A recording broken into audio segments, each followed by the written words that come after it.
Welcome to Porto. Today's episode will explore the foods and the wine of northwestern Portugal. This journey started with a quick hop via train from Lisbon to Porto.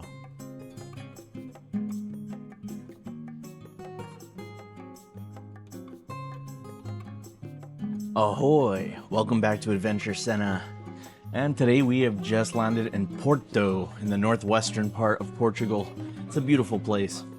First stop, we've got to try the Bifana here. Apparently, it's better than Lisbon's. We tried the Bifana over there. We've got to try this one over here now. So that's the first stop. Porto definitely has an older vibe to it. And part of that is because this city was not destroyed by earthquakes. Old, beautiful chapel.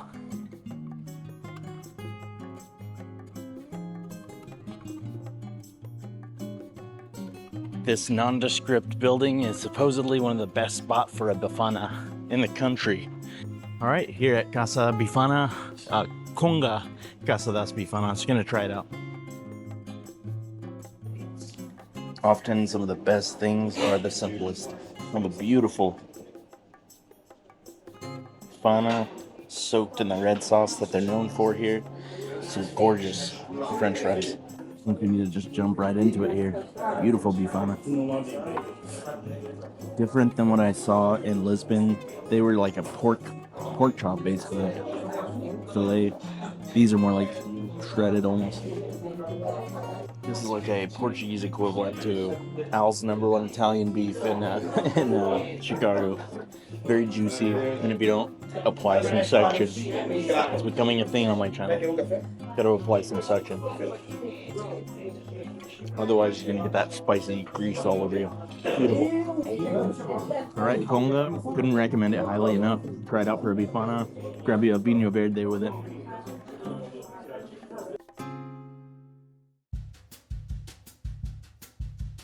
Wow, the river is flowing. I don't know why, I really get the vibes of a pirate town here, like Pirate Village. Bridge.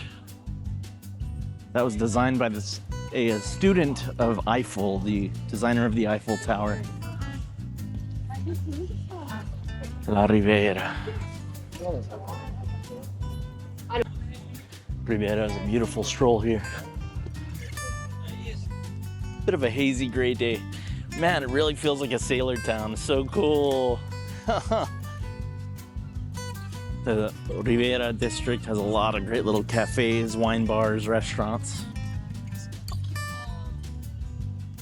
I've been drinking too much wine.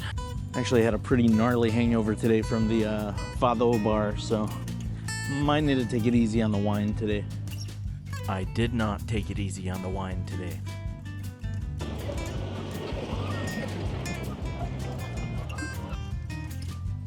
See the commuter train crossing the San Luis Bridge. Beautiful, beautiful bridge. Almost looks like the Eiffel Tower bent over. Looks like rum barrels, maybe. Those were actually port wine barrels, the traditional way of moving the wine. I went ahead and enjoyed exploring at night for my first evening in Porto.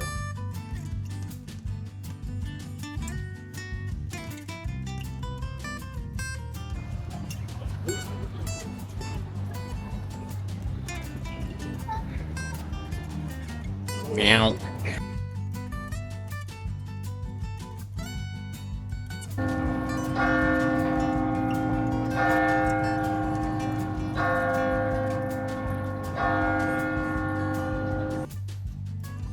So much cool shit here.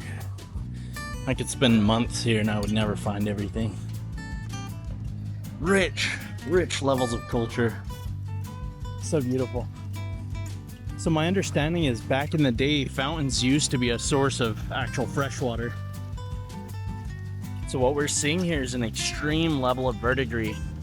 If you look at the lion's neckline, you can see that it used to be bronze.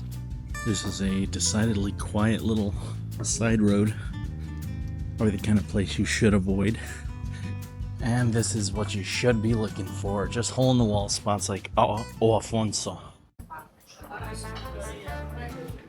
Big liquor selection. It's a beautiful classical style cafe. Generous pour on the Vinho Verde. This is the Francesinha.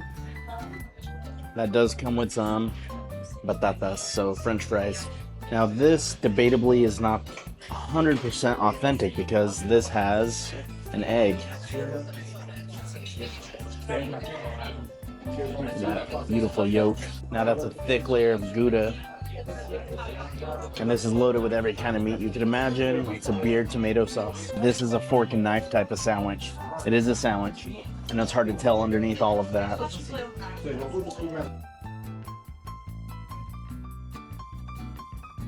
Oh my god.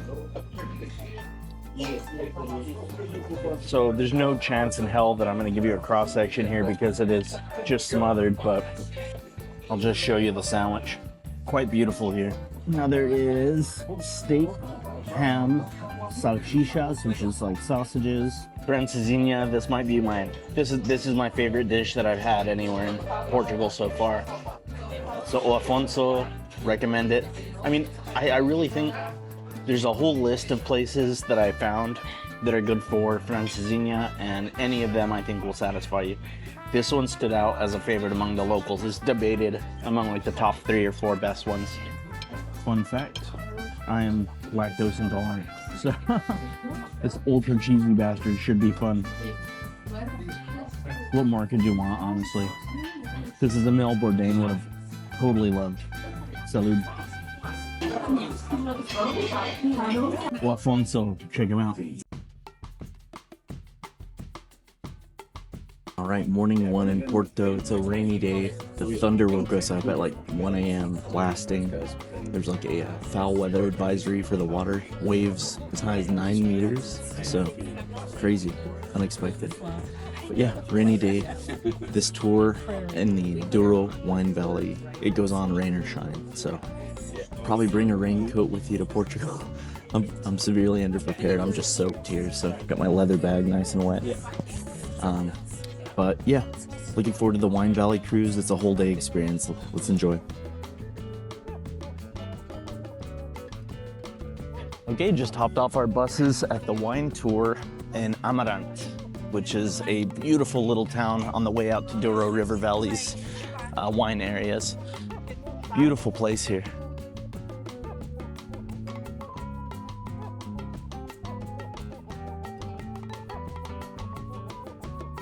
Up here on the Ponte, it's absolutely beautiful all around. You can see old historic buildings. The gateway to the Douro Wine Valley, beautiful, verdant, and natural. Architecture here is just stunning. So Bourdain is absolutely against shit like this, you know, going on a guided tour. The fact is, not all of us have a guy in Portugal who can, you know, personally show us around. So something like this is fantastic for a solo traveler to try out at least once on your journey in a country. Personally, I have a policy of doing 1 or 2 guided tours in any vacation to a different country. It tends to be a really good way to see a bunch of things in one day. So for those who don't enjoy that, look for like a half-day tour or a couple hours tour. You don't need to do a full commitment like this. Just walking the streets of Amarante.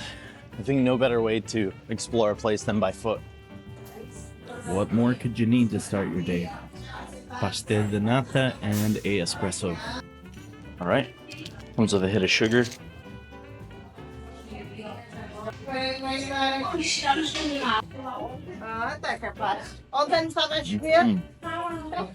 Very smooth. Espresso has a real kick. Goes great with the pastel. Beautiful.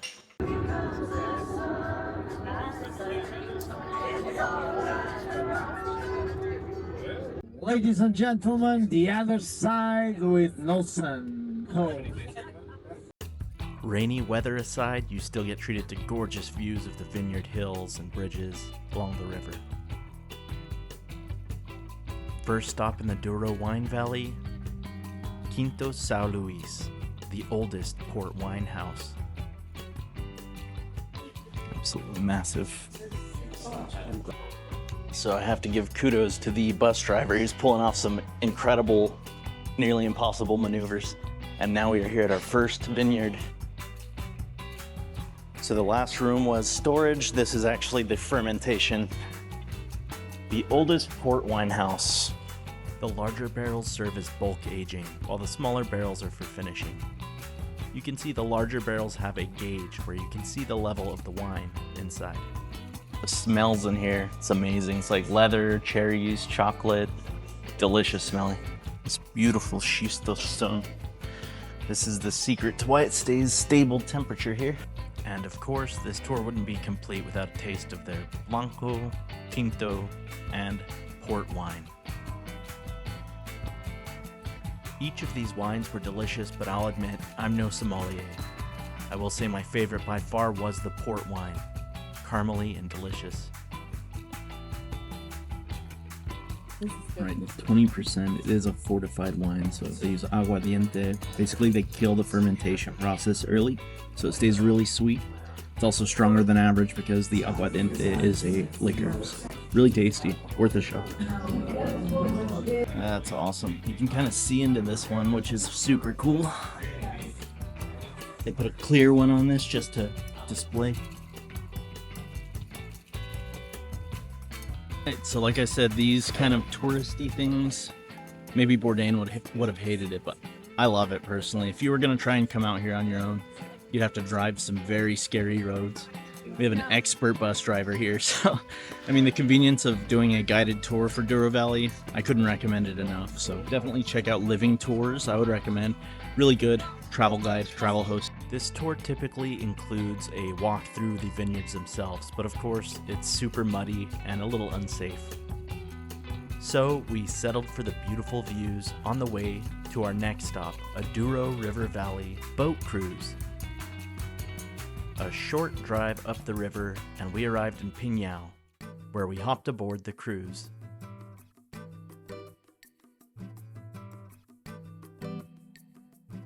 The views from the boat are a unique perspective compared to driving along the valley. We also got a bit lucky with a break in the rain for a moment.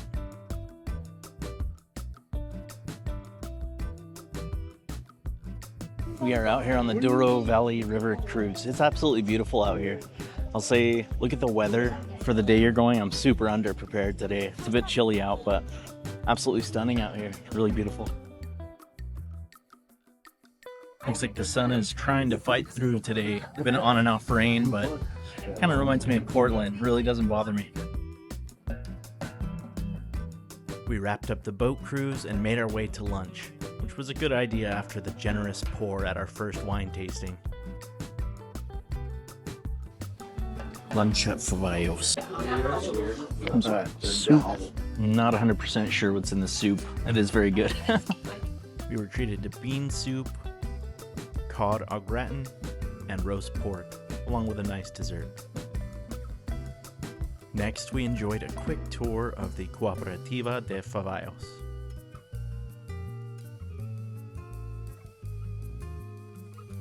The liquid in this bottle is older than I am. This wrapped up our Douro Wine Valley tour, and we made our way back to Porto. I spent my last evening having dinner at Essencia Lusa, where I enjoyed some prosciutto com melão and feijoada de marisco. Excellent combo. That is the feijoada. Give the feijoada a shot. It's like a bean stew. Not once in Portugal have I needed to season anything. It's all beautifully flavored. Very nice. Feijoada, 2 thumbs up. Try it out. I returned to the Ribeira to walk off all that wine and food. Of course, I had to stop for one more nightcap as well. These little hidden back alleys and underneath areas of Porto are just stunning. Really get the feeling of walking through like a pirate village. Back in the days of piracy. And with that, we conclude the Portugal leg of our adventures in the Mediterranean Odyssey. Next up will be Spain, so stay tuned in another week or two. As always, please like, share, subscribe if you enjoyed, and thank you for watching.